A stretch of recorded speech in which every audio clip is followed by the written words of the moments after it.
Sobat Daubarta semua, melanjutkan cerita dari episode sebelumnya ya. Semoga kalian suka.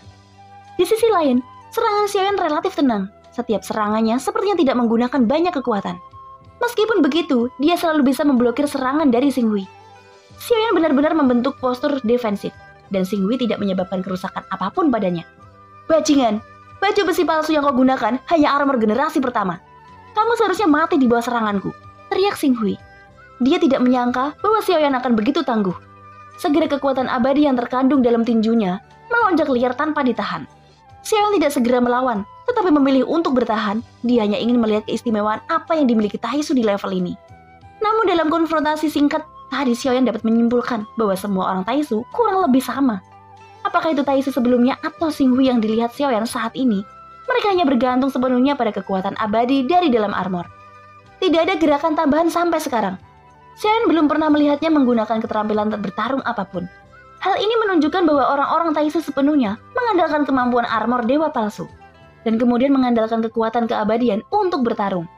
Semakin banyak kristal merah pada armor dewa palsunya, semakin banyak kekuatan abadi yang bisa ditampilkan dalam pertempuran.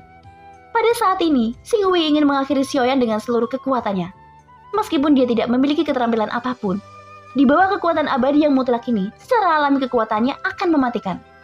Itu juga membuat Xiaoyan merasa tertekan. Tapi bukan berarti Xiaoyan merasakan ancaman. Semua pukulan yang dilemparkan Xinghui masih belum menembus pertahanan Xiaoyan. Hati Xinghui terguncang. Bahkan dengan serangan terkuatnya, dia masih gagal menembus pertahanan Xiaoyan. Melihat konfrontasi antara Xinghui dan Xiaoyan tidak mendapatkan hasil yang baik, 10.000 Taisu siap untuk bergerak membantu. Pada saat ini, pria kekar dengan 4 kristal merah di dadanya berkata dengan keras, "Seharusnya tidak. Kekuatan pertahanan yang mengerikan seperti itu bukan sesuatu yang bisa dimiliki armor dewa palsu generasi pertama," ucap pria kekar itu. Ya, hanya ada satu kemungkinan untuk situasi seperti itu. Kekuatan fisik di bawah armor dewa palsu generasi pertama ini telah mencapai level tertentu, sehingga orang itu tidak hanya mengandalkan kekuatan pertahanan dari armor dewa palsu itu sendiri, ucap salah satu pemimpin tim Taisu. Orang yang berbicara berada paling depan, jelas dia memiliki status tertinggi untuk memimpin orang-orang Taisu. Penutup kepalanya perlahan terbuka, memperlihatkan rambutnya yang berwarna merah dan pendek. Jika tidak diperhatikan dengan seksama, memang sulit menemukan bahwa orang ini adalah wanita. Dia memiliki alis pedang dan mata tajam, yang dipancarkan bukanlah kecantikan wanita lembut, tetapi semangat kepahlawanan yang hanya dimiliki oleh pria. Tuan Putri Zuyao, sepertinya Tuan Xinghui masih tidak bisa mengalahkannya. Jika itu terus berlanjut, aku khawatir situasinya akan menjadi tidak baik. Mengapa Anda tidak membiarkan saya membunuh orang itu secara langsung? Ucap pria kekar di belakang wanita yang bernama Zuyao. Apakah kamu yakin ingin bergerak? Ucap Zuyao memiringkan kepalanya sedikit. Pria Taisu yang berbicara di belakangnya tidak berani berbicara lagi. Pertempuran antara Xiaoyan dan Xinghui tidak berlangsung lama. Dapat dirasakan dengan jelas bahwa di bawah pertahanan konstan Xiaoyan, kekuatan tempur Xinghui dengan cepat menurun. Xinghui sangat marah sehingga dia tidak ragu mengkonsumsi banyak kekuatan abadinya. Setelah kekuatan abadi habis, maka kekuatan tempur Xinghui tidak lagi dapat bersaing dengan Xiaoyan. Tentu saja Xinghui juga tahu ini. Alasan dia begitu agresif karena dia percaya diri untuk menghabisi Xiaoyan pada awalnya. Tapi dia tidak berharap bahwa pertahanan Xiaoyan ternyata sangat menakutkan. Sungguh pengecut, kau hanya bisa bersembunyi seperti kura-kura, ucap Xinghui berteriak marah. Oh, bukankah bersembunyi dalam cangkang kura-kura adalah gaya utama Taisu? Ucap Xiaoyan dengan senyum sarkastis. Tidak apa-apa, karena kamu tidak ingin melawanku, maka tidak perlu melanjutkan pertarungan ini, ucap Xinghui. Sosoknya berhenti menyerang Xiaoyan, dia melesat mundur dengan cepat. Hahaha, tidak dibenarkan untuk melarikan diri ketika kekuatanmu sudah habis, ucap Xiaoyan. Setelah berbicara, sayap dewa hitam mengepak di punggungnya. Saat berikutnya sosoknya melesat secara kilat. Xinghui yang baru saja melesat ke belakang, tiba-tiba saja ada kilatan muncul di depan matanya. Dan kilatan itu tidak lain adalah Xiaoyan yang sudah berada di depannya. Di bawah tatapan semua orang, tinju api Xiaoyan menghantam kepala Xinghui. Kekuatan asli Xinghui hanyalah Dewa Dao. Secara alami kepalanya lebih rapuh dari jantungnya. Pada saat ini, Xinghui tidak bisa bertahan atau menghindar. Hanya ada satu ledakan di udara. Pemandangan tragis ini membuat semua orang terkejut saat melihatnya. Pukulan Xiaoyan mengandung kekuatan tubuh fisik Yuan Shen. Tetapi pukulan itu ternyata tidak langsung meledakkan kepalanya. Terlihat kepala Xinghui berputar 360 derajat dengan gila-gilaan. Seluruh tulang belakang lehernya tidak diragukan lagi, dipelintir menjadi beberapa bagian. Melihat ini, Xiaoyan mau tak mau mengangkat alisnya sedikit. Armor dewa palsu milik Xing Hui benar-benar memiliki kekuatan pertahanan yang mengerikan. Xiaoyan tidak berhenti di situ. Dia mengelurkan telapak tangannya dan langsung menarik kepala Xing Hui. Membuka topengnya kemudian menghantamnya dan tanpa syarat. Tubuh di balik baju besi dewa palsu juga terbuka. Dengan cara ini, maka akan menjadi lebih mudah untuk menyelesaikannya. Nyala api melonjak keluar dari telapak tangan Xiaoyan. Setelah itu dengan lambaian tangannya, dia membakar tubuh Xing Hui. Melihat pemandangan ini, Zuyo akhirnya tidak tahan lagi. Dia segera memerintahkan para Taisu menyerang. Pada saat berikutnya, ratusan ahli Taisu bergegas menuju Xiaoyan, tetapi sudah terlambat untuk menyelamatkan Xing Hui. Nyala api dengan suhu panas ekstrim membakar tubuhnya menjadi abu terbang dalam beberapa tarikan nafas. Pada akhirnya tubuh fisik Xing Hui di dalam armor dewa palsu menghilang. Namun Xiaoyan juga terkejut bahwa Xing Hui juga tidak memiliki jiwa. Ini jelas tidak masuk akal. Jiwa dan tubuh dapat membangun kehidupan, dan keduanya sangat diperlukan. Xiaoyan tidak tahu metode macam apa yang digunakan sehingga membuat mereka seolah-olah tidak memiliki jiwa. Xiaoyan menyipitkan matanya sedikit. Hal ini mengingatkannya pada istana surga manusia. Mungkinkah Taisu juga memiliki aturan untuk mengorbankan jiwa? Gumam Xiaoyan. Sementara Xiaoyan masih jatuh ke dalam perenungan, terlihat ratusan sosok Taisu sudah meraung ke arahnya. Namun tatapan Xiaoyan masih tertuju pada armor dewa palsu Xing Hui yang terbakar di depannya. Tanpa seorang pemilik membakar armor dewa palsu akan berubah menjadi cairan. Sialan, dia benar-benar tahu bahwa dia dapat mewarisi baju besi setelah melenyapkan miliknya. Tetapi dia tidak memiliki darah Taisu, jadi tidak mungkin dapat menggabungkannya. Ucap Zuya. Xiaoyan perlahan mengulurkan tangannya dan meraih baju besi dewa palsu yang berubah menjadi cairan. Cepat bunuh dia, teriak Zuyao dengan suara dingin. Matanya rumit, meskipun dia memberi perintah, dia tidak berniat untuk bergerak. Sepertinya dia tidak terburu-buru untuk membunuh Xiaoyan, seolah dia sedang menunggu sesuatu. Hei, apa-apaan ini?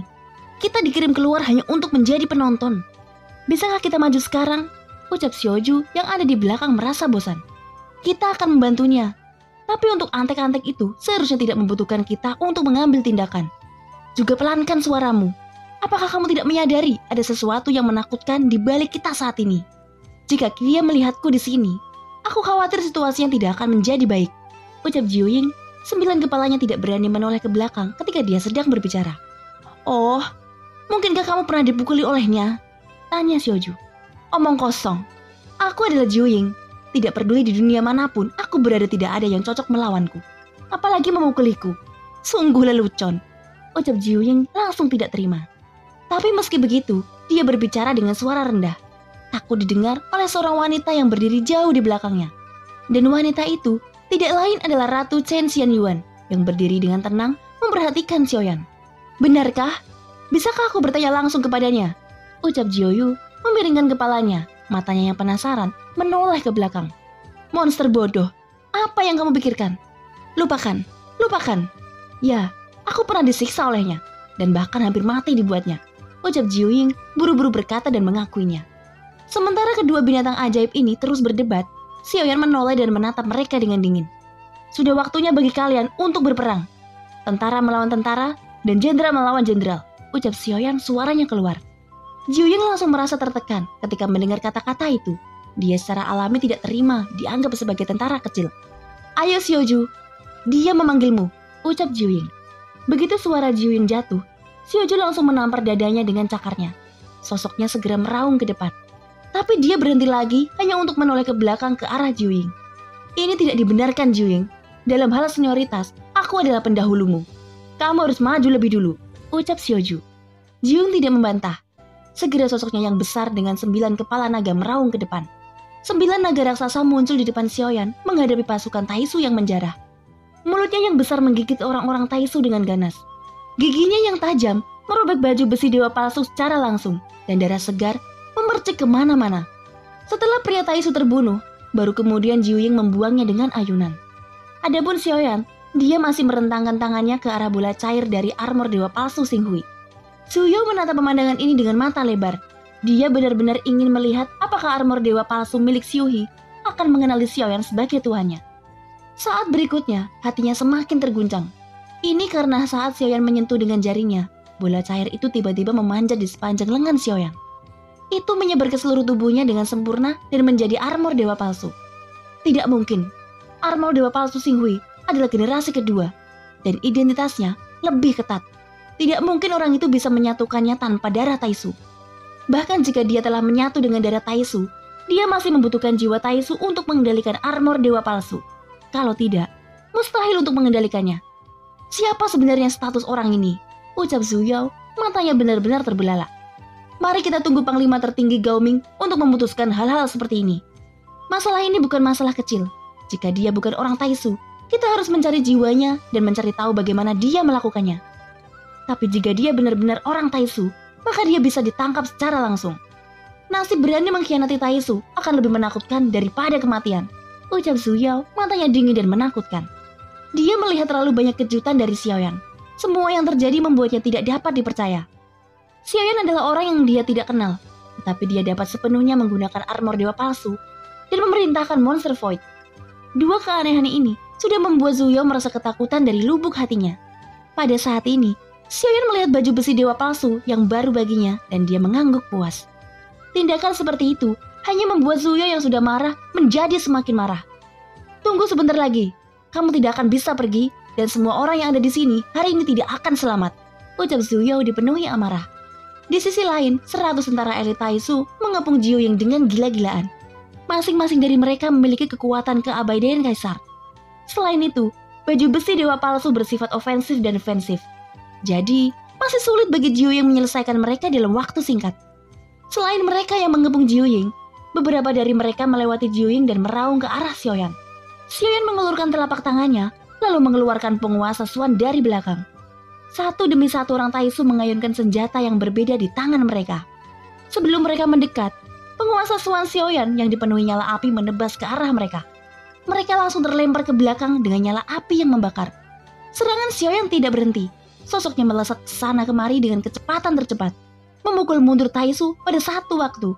Setiap serangannya adalah untuk menampilkan keterampilan bertarung.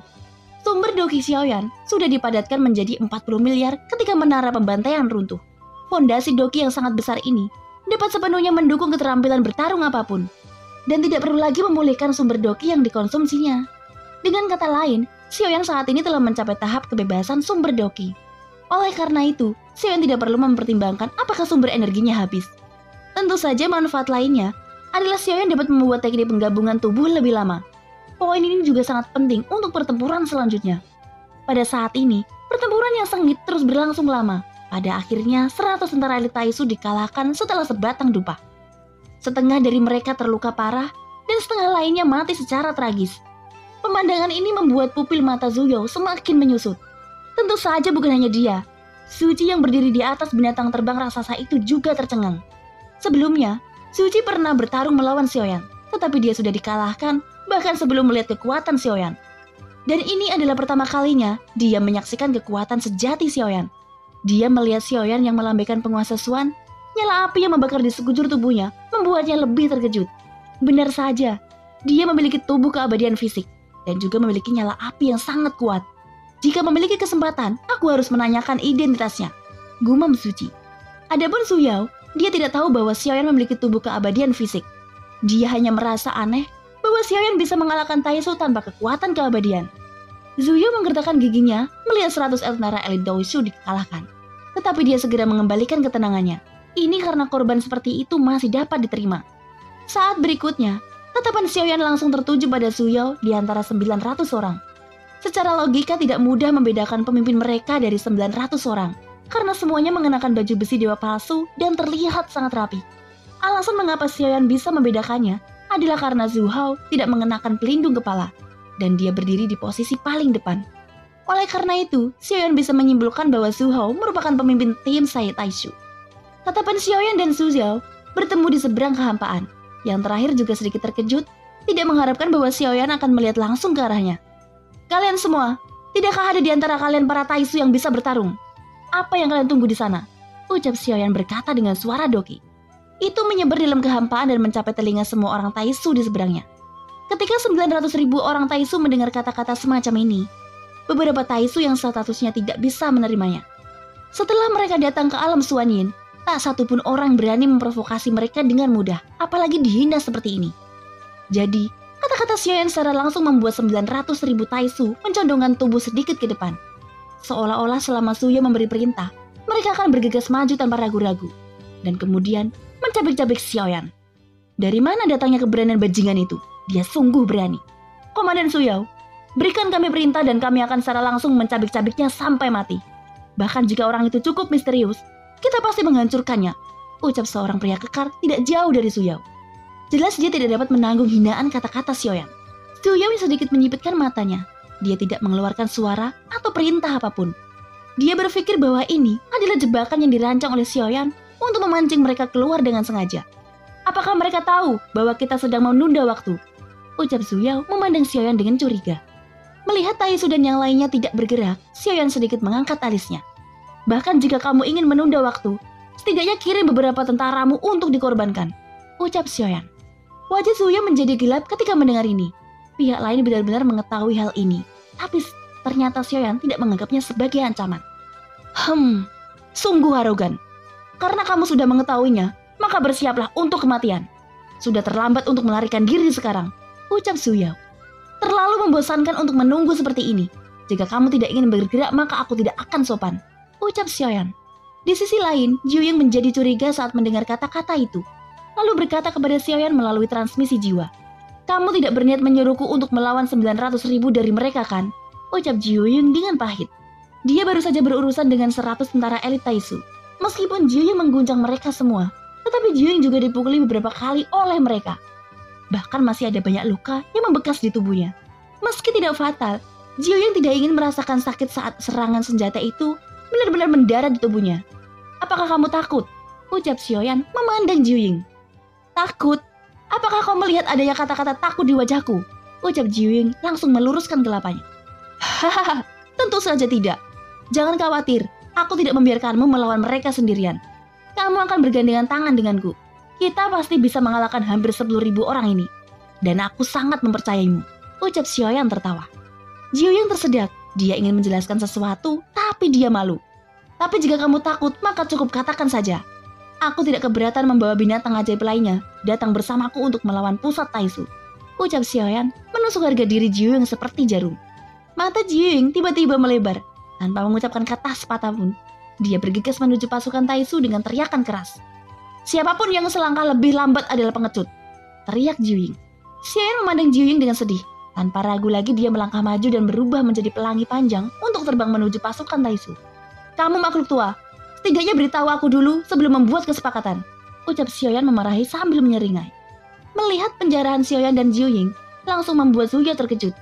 Dia mengangkat tangannya sebagai perintah menyerang. Segera pasukan Taisu yang telah lama meredam amarahnya seperti kuda liar yang melarikan diri. Mereka menyerbu ke arah Xiaoyan dan Jiuying dengan kasar. Dalam sekejap sosok padat itu menyelimuti Xiaoyan dan Jiuying. Xiaoju melihat medan pertempuran, lalu melirik naga, raksasa berskala darah, dan Su Ekun. Bocah itu berkata bahwa tentara melawan tentara, dan jenderal melawan jenderal. Sekarang saatnya bagi kita, para jenderal untuk bergerak juga, ucap Xiaoju. Naga skala darah juga meraung dan mengangguk berat.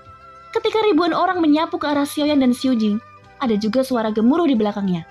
Xiaoyan tidak berbalik, dan tidak perlu berbalik, dia tahu bahwa pejuangnya akhirnya mau keluar. Semuanya, menurut kata-kata Jiuying, siapapun yang membunuh paling sedikit, dialah pengecutnya, ucap Xiaoyan tertawa keras.